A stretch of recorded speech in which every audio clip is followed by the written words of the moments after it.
Episode 303 से 304 rebirth of white soul. उसकी नेक के पास अपनी नाक को रब करते हुए वो अपनी बीवी की खुशबू को इनहेल करने लगा, जो उसकी बेचैन मन को शांत कर रही थी। बीवी, बस तुम मेरे साथ रहना, वरना मैं क्या करूंगा ये मुझे खुद नहीं पता। शायद मैं पूरी दुनिया को तबाह कर दूं। अब जो भी आएगा उसे मौत का सामना करना पड़ेगा। ईशानी ने मोक्ष के सीने में अपने सिर घुसा दिया, खुद को मोक्ष के अंदर पूरी तरह से छिपा लिया। ये उसकी आदत बन गई थी। मोक्ष की होंठों पर छोटी सी स्माइल आ गई। अब आगे मोक्ष ने ईशानी की माथे पर प्यार से किस किया और उसकी बालों को सहलाने लगा। वो जानता था उसकी बीवी उसकी बाहों में ही सबसे ज्यादा सुकून में सोती है। मोक्ष की आंखें एक पल के लिए भी ईशानी को छोड़ने के लिए तैयार नहीं थी। वहीं दक्ष के रूम में दक्ष हैरान परेशान बैठा था, उसकी आंखों में बेचैनी साफ नजर आ रही थी। तभी नव्या उसकी रूम में एंटर हुई। वो कुछ दिन से अपनी भाई को बहुत परेशान होते हुए देख रही थी। क्या हुआ भाई, आप इतने परेशान क्यों लग रहे हो? नव्या ने दक्ष की कंधे पर हाथ रख के बोला।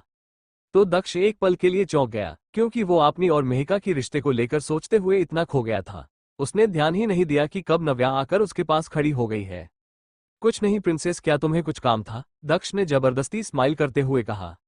भले ही दक्ष और नव्या बीच बीच में झगड़ा करते थे मजाक में, पर दक्ष नव्या को हमेशा किसी प्रिंसेस की तरह ही ट्रीट करता था। पर दक्ष की ये जबरदस्ती की स्माइल नव्या से छुपी नहीं थी। वो बचपन से अपने दक्ष भाई को जानती थी। वो तो ये भी जानती थी कि दक्ष मेहिका से प्यार करने लगा है बार दक्ष जिस तरह से मेहिका को देखता था और खाते वक्त उसे सर्वकार्य था, उसके सामने एक जेंटलमैन की तरह बिहेव करता था, तो नव्या को कैसे पता नहीं चलता कि दक्ष मेहिका से प्यार करता है? भाई, आप मुझे तो बिल्कुल भी झूठ मत बोलिए, मुझे अच्छे से पता है कि आप इतने क्यों परेशान हो। नव्या दक्ष को सोफे पर बिठाते हुए बोली। क्या मतलब तुम्हें कैसे पता? दक्ष हैरान हो गया कि नव्या को कैसे पता चला कि वो क्यों परेशान है। आपने भाई को ऐसे खुद की तरफ हैरानी से देखता हुआ पाकर नव्या ने स्माइल किया। फिर बोली, हाँ भाई, मुझे पता है कि आप मेहिका दी से प्यार करते हो, इसलिए उनके जाने को लेकर क्या परेशान हो, है ना? उसकी बात सुनकर दक्ष हैरान हो गया और हैरानी से बोला, तुम्हें इस बारे में कैसे पता नव्या? मैंने तो किसी को इस बारे में नहीं बताया। भाई, आप भूल गए कि मैं आपकी स्मार्ट बहन हूँ, चाहे क्यों मुझसे कितनी भी छुपाने की कोशिश क्यों ना करे। मुझे अच्छे से पता है कि आप मेहिका दी से प्यार करते हैं। उनके लिए आपकी आंखों में प्यार साफ दिखाई दे रहा है, और जिस तरह से आप उन्हें देखते हो वो किसी प्यार में पागल इंसान के जैसा होता है। और तो और आप डे से उनके लिए खाना सर्व करते हो। रेस्टोरेंट में उस दिन आपने सिर्फ उस लड़के की मोनिका दी को कमेंट करने की वजह से जिस तरह आप गुस्से में उसे पीटने चले गए। क्या ये ऑब्वियस बात नहीं है कि कोई लवर ही ऐसा करता है, वो भी गुस्सा और जलन में? उसकी बात सुनकर दक्ष नव्या को देख हैरानी से बोला, तो इस बारे में सिर्फ तुम्हें पता है या किसी और को भी पता है? नहीं भाई, अभी तक तो किसी और को नहीं पता, पर आप चाहो तो हम सबको बता सकते हैं। नहीं, इसकी कोई जरूरत नहीं है। ऐसे भी मुझे नहीं पता कि मेहिका मुझे पसंद करती है या नहीं। भले ही मैं उसे पसंद करता हूं, पर मुझे भी उसकी पसंद की रिस्पेक्ट करनी चाहिए। अरे भाई, आप कितने डम हो, आप कोशिश करने से पहले हार कैसे मान सकते हो? आप मोक्ष भाई डे से क्यों नहीं हो? मोक्ष भाई को देखो, उन्होंने भाभी से प्यार किया तो डायरेक्ट ही शादी कर लिया। मोक्ष भाई और भाभी के बीच में कितना ज्यादा गहरा प्यार है, अब दोनों एक दूसरे के बिना जी ही नहीं सकते। मुझे तो उनके जैसा ही प्यार चाहिए। दोनों में कितना ज्यादा प्यार है, काश मेरे लिए भी कोई वैसा ही हो। ये कहते हुए उसकी आंखों के सामने रुद्र का चेहरा आ गया, जो अपनी आंखों में प्यार लिए उसे देख रहा था। ये सोचकर उसकी गाल शर्म से लाल हो गया। उसने अपना सिर झटका। वो ये क्या सोच रही है? क्या रुद्र उसे पसंद करता होगा? वो उसकी भाभी की भाई है, ये सोचना थोड़ा हालत नहीं होगा क्या? अगर किसी को पता चल गया तो क्या वो सब नाराज नहीं हो जाएंगे? तभी दक्ष बोला, भाई भाई की प्यार का कंपैरिजन किसी के भी साथ नहीं की जा सकती, और वो दोनों ही एक दूसरे से बेइंतहा प्यार करते हैं, पर मेरा तो अभी तक कुछ कंफर्म ही नहीं है। उसकी बात सुनकर नव्या होश में आई और बोली, भाई आप बुद्धू हो। मैंने मेहिका दी की आंखों में आपके लिए वही प्यार देखा है जो आपकी आंखों में उनके लिए है, और आज जब भाभी ने उन्हें रुककर उनसे सीखने को कहा, मैंने उनकी आंखों में खुशी देखी थी। वो आपको देखकर मुस्कुरा रहे थे। पहले जो उदासी थी उनकी आंखों में वो गायब हो गई थी। मैं तो श्योर हूं कि मेहिका दी भी आपने प्यार करते हैं, और वो भी आपने साथ रहने के लिए सोच रहे हैं। आपको एक बार उनसे बात तो करनी ही चाहिए। नव्या स्माइल करते हुए बोली। नव्या की बात सुनकर दक्ष के दिल में डे से प्यार के गिटार बज रहे थे। क्या सच में मेहिका भी उससे प्यार करती है? क्या उसका प्यार वन साइडेड नहीं है? इसका मतलब मेहिका भी उससे प्यार करती होगी। उसके पास अभी भी एक चांस जाए अपनी दिल की बात को कन्फेस करने के लिए। वहीं दूसरी तरफ आज प्रिया को होश आया था। पारस ने जो रिसर्च करके मेडिसिन बनाया था वो बहुत यूजफुल था, पर उसमें बहुत सारी ड्रग्स भी था, जिसकी रिसर्च को पारस ने अच्छे से नहीं किया था। वो रिसर्च पूरा नहीं हुआ था, बल्कि एक अधूरा एक्सपेरिमेंट था। हो सकता है कि प्रिया की ऑर्गन भी फेल हो जाए। ये बात पारस ने पहले ही यशराज को बता दिया था। प्रिया हॉस्पिटल रूम को देख रही थी। दामिनी उसके पास बैठी हुई थी। प्रिया ठीक से बात नहीं कर सकती थी। वो शायद कभी बात ही ना कर पाए। दामिनी उसके पास बैठी हुई थी। कुछ दिनों पहले ही यशराज की लाश जंगल में मिली थी। मोक्ष के गार्ड्स ने उन सबको लाश को जंगल में जानवरों के खाने के लिए फेंक दिया था। यशराज की लाश बहुत बुरी हालत में मिली थी। उसके हाथ पैर भी आधा गायब था। उसकी बॉडी को अंतिम संस्कार के लिए साइना ने लेने से मना कर दिया, क्योंकि साइन उसे अपना बाप ही नहीं मानती थी, जिसने उसकी मोम की जिंदगी बर्बाद कर दिया। भला वो उसकी अंतिम संस्कार क्यों करती। उसने साफ साफ कह दिया कि जिन्हें उसके डैड सबसे ज्यादा प्यार करते थे, जिस दामिनी और उसकी बेटी प्रिया के लिए उन्होंने उसकी मोम और उसे इतना परेशान किया, दामिनी और प्रिया को ही उनका अंतिम संस्कार करना चाहिए ताकि उनकी आत्मा को शांति मिल सके। दामिनी के पास अब कुछ नहीं बचा था। जिस यशराज के दम पर वो उछलती थी, अब यशराज भी नहीं था। ऊपर से उसकी बेटी इस हालत में थी। उनकी प्रॉपर्टी भी साइना ने ले लिया था, क्योंकि वो सभी प्रॉपर्टीज जो उसके और प्रिया के नाम पर यशराज ने किया था, वो सब साइना की मोम सुमीना की थी। अब बस उनके लिए वही छोटा सा विला बचा था जो यशराज ने बहुत पहले प्रिया के नाम पर किया था। यशराज के सारे पैसे ब्लैक मनी था, इसलिए गवर्नमेंट ने उसकी बेस और गोडाउन को सीज कर लिया था। बाकी यशराज की बस छोटी सी कंपनी थी लीगली, जो अब साइना के हाथ में चला गया ऑटोमेटिकली, क्योंकि साइना यशराज की जायज इकलौती बेटी थी। जिस वजह से दामिनी गुस्से से पागल हो रही थी। सब तो साइना के हाथ में चला गया, फिर अब उसकी और उसकी बेटी का क्या होगा। अपनी बेटी को देखकर दामिनी ने उसकी सिर को प्यार से सहलाया और बोली, बेटा तुम ठीक हो जाओ, मैं उन सबको नहीं छोड़ूंगी, चाहे उसके लिए मुझे कुछ भी क्यों ना करना पड़े। दामिनी बहुत जहरीली औरत थी। उसे भले ही यशराज से प्यार था और उसने यशराज के बच्चे प्रिया को जन्म दिया था, पर वो दूसरे मर्दों को भी बैकअप के तौर पर रखा करती थी। कोई ना कोई तो उसकी मदद कर ही देगा, यही सोचकर वो शांत थी। प्रिया उसकी इकलौती बेटी थी, उसे प्रिया के लिए बदला तो लेना ही होगा। प्रिया की आंखों से आंसू बह गए। उसे खुद की हालत पर ही तरस आ रहा था। ना वो कुछ बोल सकती थी, ना तो खुद को हिला सकती थी। उसकी फेस भी बर्बाद हो गया था। जब उसकी खूबसूरती ही नहीं बची होगी और वो ना तो चल सकती है ना ही बोल सकती है, तो फिर वो जीकर क्या करेगी। यही सोचकर वो रो रही थी। जब वो खूबसूरत थी तब कितने लड़के उसके पीछे पागल थे, अब तो कोई उसकी तरफ देखेगा भी नहीं। यही सोचकर वो बस रोए जा रही थी। वहीं एक बड़े से महल जैसे घर में, जहां सब कुछ डार्क और भयानक था। किसने किसने मेरे भाई को मारा और क्यों मारा, मुझे इस बारे में पता करके बताओ। एक गहरी और भयानक आवाज आई। बॉस, हमें ये तो नहीं पता चला कि किसने मारा है। छोटे बॉस इंडिया क्यों गए थे, इस बारे में भी किसी को कुछ भी नहीं पता। और उनके साथ गए उनके सारे लोग भी मारे गए हैं और निकोल को भी डेड बॉडी मिली है, इसलिए हमें इस बारे में पता नहीं चल पाया है। हमें उनकी आइलैंड जाना चाहिए, शायद पता चल जाए कि आपके भाई इंडिया क्यों गए थे। वो आदमी सिर झुकाकर बोला। तो सामने बैठा लड़का गुस्से से बोला, तो तुम किस बात की वेट कर रहे हो, जल्दी जाओ पता करो कि क्यों पारस इंडिया गया था। तभी उस रूम में एक और आदमी दौड़ते हुए आया, तो वो आदमी जोसेफ पर बैठा हुआ था। वो गुस्से से खड़ा हो गया तो उसका पूरा फेस सामने आ गया। वो लड़का दिखने में 26 साल का लग रहा था, पर सच तो ये था उसका उम्र 36 साल था। वो बिल्कुल पारस के जैसा दिख रहा था, बस दोनों की आंखों में और बालों में फर्क था। ये था पारस का बड़ा भाई राजन सिसोदिया, जो पारस की डेथ के बारे में जानकर बहुत गुस्से में था। ये पारस से 4 साल बड़ा था। ये भी पारस से ज्यादा खतरनाक और पागल था। जो उसे चाहिए उसे वो हासिल कर ही लेता था। दोनों भाइयों के बीच में बहुत प्यार था। पारस सिर्फ अपने बड़े भाई के दम पर ही ज्यादा आगे बढ़ गया था। उसे कुछ भी करने से डर नहीं था, क्योंकि उसे पता था कि वो कुछ भी करेगा उसका बड़ा भाई उसे संभाल लेगा। राजन भी डार्क वर्ल्ड का एक हिस्सा था। सामने खड़ा गार्ड जब राजन को गुस्से में देखता है तो उसकी माथे से पसीना बहने लगता है। वो हड़बड़ाते हुए बोला, बॉस, एक खबर मिली है, ब्लैक डेथ जिंदा है और अभी इंडिया में है। उसने कई सारी गैंग्स के लोगों को मार डाला है और उसके तलवार को भी किसी ने देखा है। मरने से पहले किसी ने अलर्ट कर दिया था मैसेज करके, इसलिए अभी पूरे डार्क वर्ल्ड में इस बारे में बात हो रही है और आज रात शायद सबको इस मीटिंग में जाना पड़ेगा। हमें क्या करना चाहिए, क्या ने उन्हें मीटिंग में जाने के लिए हाँ कह दूं? आपने लेफ्ट हैंड की बात सुनकर राजन हैरान हो गया। क्या ब्लैक डेथ जिंदा है? क्या 10 साल पहले वो मर नहीं गया था? उसकी तलवार भी तो उसके साथ ही नष्ट हो गया होगा। ऐसा कैसे हो सकता है कि वो जिंदा है? तो क्या उसने फिर से डार्क वर्ल्ड में लोगों को मारना शुरू कर दिया है? और क्या पारस को भी उसने ही मारा होगा? क्या पारस के लोगों के बीच जो मरे हैं कोई पैटर्न है? राजन ने गुस्से से पूछा। हाँ बॉस, कुछ लोगों की मौत का पैटर्न सेम है। सबके दिल में गहरा कट है, उनकी हड्डियां भी कट गई है। जो भी वेपन था बहुत ज्यादा शार्प होगा। ये वही है, वही ब्लैक डेथ। पर ऐसा कैसे हो सकता है? वो जिंदा कैसे हो सकता है? ये उसका ही खून करने का पैटर्न है। उसने मेरे भाई को क्यों मारा? उसे क्या लगता डार्क वर्ल्ड पहले की तरह है? मीटिंग के लिए मैसेज कर दो। इतना कहकर राजन गुस्से से वहां से चला गया। राजवंश विला। ईशानी को मोक्ष ड्रेस चेंज करवा के उसे तैयार कर रहा था। ये उसका रोज का काम था। अब अभी मैं ठीक हूं, मैं खुद का काम तो कर ही सकती हूं ना। नहीं, तुम ठीक नहीं हो बीबी, जब तक तुम पूरी तरह से ठीक ना हो जाओ तब तक तुम्हें कोई भी काम करने की जरूरत नहीं है। तुम्हारा हब्बी तो है ना यहाँ। उसकी बात सुनकर ईशानी बड़े प्यार से मोक्ष को देखने लगी। उसे पता था कि मोक्ष ने किसी को भी उसे छूने नहीं दिया होगा। फैमिली का प्यार, साइना के सामने सच्चाई, राजवंश विला। ईशानी को मोक्ष ड्रेस चेंज करवा के उसे तैयार कर रहा था। ये उसका रोज का काम था। हब्बी अभी मैं ठीक हूं, मैं खुद का काम तो कर ही सकती हूं ना। नहीं, तुम ठीक नहीं हो बीबी, जब तक तुम पूरी तरह से ठीक ना हो जाओ तब तक तुम्हें कोई भी काम करने की जरूरत नहीं है। तुम्हारा हब्बी तो है ना यहाँ। उसकी बात सुनकर ईशानी बड़े प्यार से मोक्ष को देखने लगी। उसे पता था कि मोक्ष ने किसी को भी उसे छूने नहीं दिया होगा। अब आगे मोक्ष कितना पोसेसिव है उसके लिए, ये उसे अच्छे से पता था। इसलिए हर दिन वो खुद ही उसकी ख्याल रखता होगा। ईशानी की आंखों में मोक्ष के लिए सिर्फ प्यार भरा हुआ था।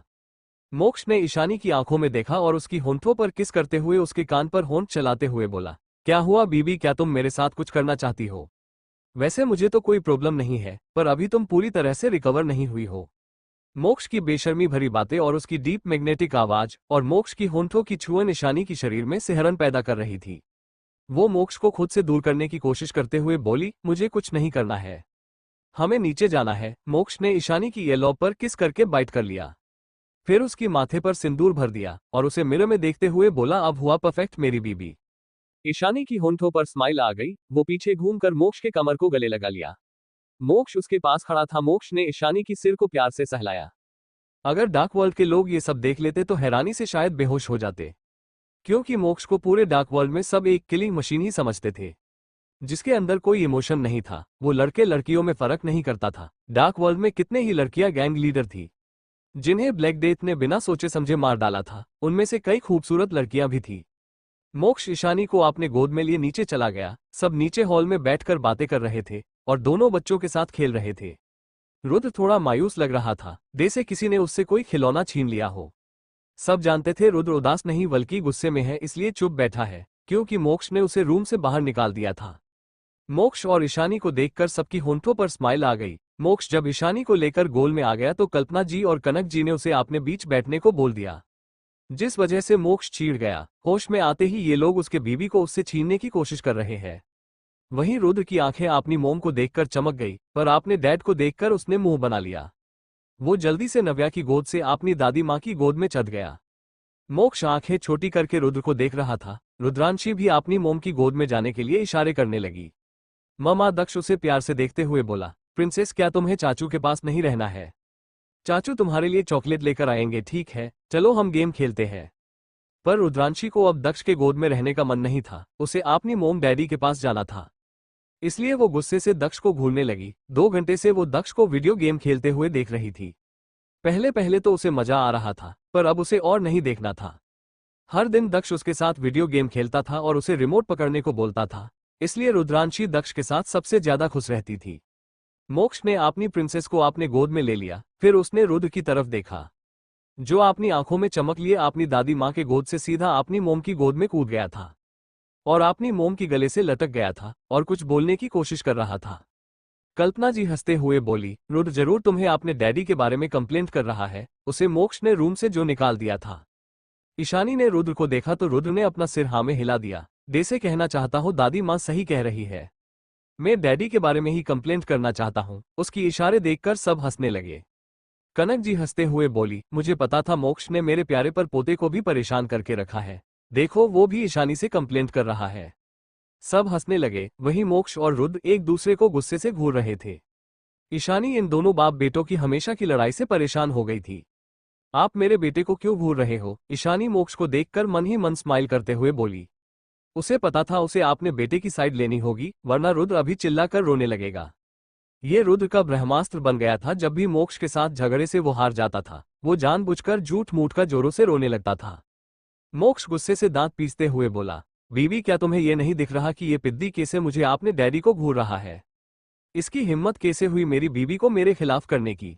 मैं सच कह रहा हूँ बीवी, इस आधे फूट को समझा दो, ये तुम्हारे और मेरे बीच में ना आए, वरना मैं कल ही इसे चाइल्ड केयर में डाल दूंगा, फिर वहीं पर रहेगा ये, वहां कितना चाहे ये चिल्ला सकता है, जिससे चाहे दूसरों को धमका कर घूर सकता है। उसकी बात सुनकर रुद्र, जो अभी तक उसे गुस्से से घूर रहा था, फिर से उसका चेहरा फिर से रोने जैसा हो गया। वो हल्दी से ईशानी के गले लग गया। मोक्ष उसकी नौटंकी देखकर मुंह सिकोड़ते हुए बोला, तुम ये नाटक सिर्फ अपनी मोम के सामने ही कर सकते हो।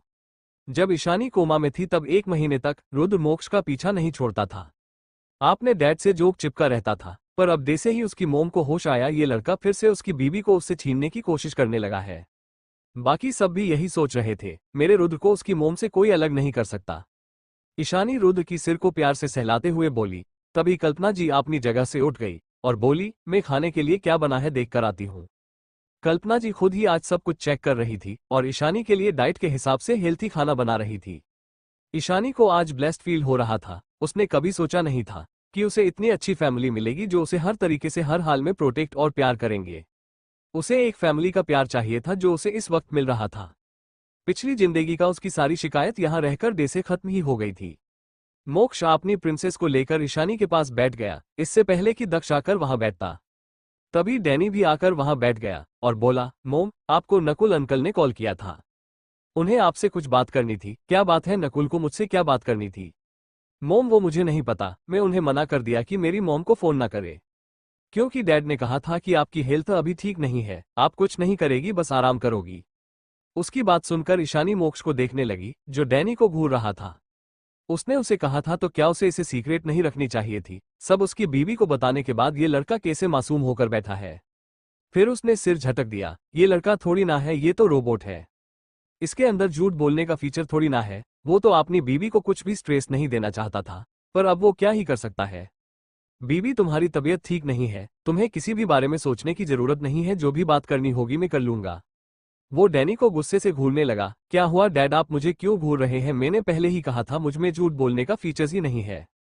उसकी बात सुनकर मोक्ष ने दांत पीस लिया। वहीं बाकी सबकी हंसी छूट गई। शाबाश बेटा, सच कहना सबसे अच्छा काम है, हमें कभी भी झूठ नहीं बोलना चाहिए, दादाजी हंसते हुए बोले। ईशानी ने कुछ नहीं कहा। उसे पता था नकुल को कुछ जरूरी बात करनी होगी, इसलिए उसने कॉल किया होगा, वरना वो कभी उसे डिस्टर्ब नहीं करता। जबकि ईशानी अभी अभी ही कोमा से जागी है। रुद्रांशी आपने डैड की गोद से मोम की गोद में चला गया तो मोक्ष ने रुद्र को जबरदस्ती अपने गोद में बैठा लिया। रुद्र ने मुंह बना लिया तो मोक्ष भौहें सिकोड़ते हुए बोला, तुम ऐसे क्यों मुंह बना रहे हो बदमाश लड़के? उसकी बात सुनकर रुद्र ने दूसरी तरफ मुंह कर लिया, जैसे वो अपने डैडी से नाराज हो। लगता है तुम्हारा बेटा अभी भी तुमसे नाराज है, वो चाहता है ईशानी तुम्हें सबक सिखाते, अखिलेश जी बोले। तो मोक्ष ने मुंह बना लिया। उसकी होंठों पर एक तिरछी स्माइल आ गई, जिसे देखकर रुद्र की आंखें छोटी हो गई। उसने भी तिरछी स्माइल किया, जैसे चैलेंज कर रहा हो। उसने सब कुछ आपने डैडी से ही सीखा है, आखिरकार बाप से ही सीखेगा ना? नरेंद्र जी आपने अखिलेश जी को देखकर सिर हिलाकर बोले। तो फिर मेरे बेटे ने मुझसे कुछ क्यों नहीं सीखा? अखिलेश जी मोक्ष को देखकर चिढ़ते हुए बोले। क्योंकि वो मुझ पर गया है, नरेंद्र घमंड से बोले तो अखिलेश जी का मुंह बन गया। तभी वहां पर मेहिका भी आ गई और स्माइल करते हुए ईशानी को देखकर बोली, टीचर मैंने घर पर बात कर लिया है। ये सुनकर दक्ष की आंखें भी मेहिका पर टिक गई। टेंशन के मारे उसकी जान हलक में आ गई थी। तभी मेहिका ने भी दक्ष को देखा। जैसे ही दोनों की आंखें एक दूसरे से मिली, मेहिका ने शर्म से उस पर से अपनी नजरें हटा लिया और ईशानी की तरफ देखकर बोली, टीचर मोम, डैड को कोई प्रॉब्लम नहीं है मेरे यहाँ रहने से। उसकी बात सुनकर ईशानी ने हाँ में सिर हिला दिया। उसने भी दक्ष और मेहिका को एक दूसरे को देखते हुए नोटिस कर लिया था। वो समझ गई कि शायद ये एक दूसरे को पसंद करते हैं। उसकी होंठों पर स्माइल आ गई। वहीं मेहिका यहीं रहने वाली है, ये सुनकर दक्ष रिलैक्स हो गया। उसकी आंखों में खुशी की चमक आ गई। उसने सोच लिया था कि वो आज ही मेहिका को अपने दिल की बात बता देगा। वहीं मेहिका ने भी मन ही मन यही सोचा, वो भी आज दक्ष को अपनी दिल की बात बता देगी। अगर दक्ष ने उसे रिजेक्ट कर दिया तो वो उसकी लाइफ से दूर रहेगी। यही सोचकर वो थोड़ी मायूस भी हो गई। वो बाकी लड़कियों की तरह प्यार के बारे में ज्यादा कुछ नहीं जानती थी। क्या दक्ष उसे एक्सेप्ट करेगा? वहीं दूसरी तरफ हॉस्पिटल में साइना आज अपनी मोम को लेकर हॉस्पिटल आई हुई थी और कोइंसिडेंस से ये हॉस्पिटल वही हॉस्पिटल था जिसमें प्रिया एडमिट थी। वहीं साइना की नजर जैसे ही दामिनी पर पड़ी, जो हॉस्पिटल के कॉरिडोर में खड़ी होकर किसी आदमी की गले लगी हुई थी और रो रही थी।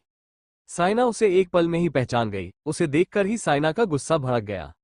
अगर ये औरत नहीं होती तो क्या आज उसकी मोम की ऐसी हालत होती? आज उसे पूरी तरह से रिपोर्ट आने के बाद पता चल गया था। और तो और रंजित ने भी उसे सारा सच बता दिया था कि किस वजह से उसकी मोम इस है में थी। उसकी मोम से प्रॉपर्टी लेने के बाद भी दामिनी को चैन नहीं था। उसे डर था कि कहीं सुमीना की बेटी बड़ी होकर कहीं उनसे प्रॉपर्टी में हिस्सा ना मांगने आ जाए। इसलिए जब साइना 1 साल की थी तब दामिनी ने जिद करके यशराज को बोला कि वो सुमीना और साइना को मार डाले तो उनके रास्ते फिर कोई और नहीं आएगा। उस दिन सुमीना ने बहुत रिक्वेस्ट किया था क्योंकि यशराज के आदमियों की वजह से वो भाग भी नहीं सकती थी। उसने अपने पास बच्चा हुआ एक विला जो था उसे भी यशराज के नाम कर दिया ताकि वो उसे और उसकी बेटी को छोड़ दे। पर दामिनी को चैन नहीं मिला। दामिनी ने एक ड्रग्स दिया और बोली अगर सुमीना वो ड्रग्स ले लेती है तो वो साइना को और उसको छोड़ देंगे। उसकी मोम भी साइना की जान बचाने के लिए उस ड्रग्स को ले लिया।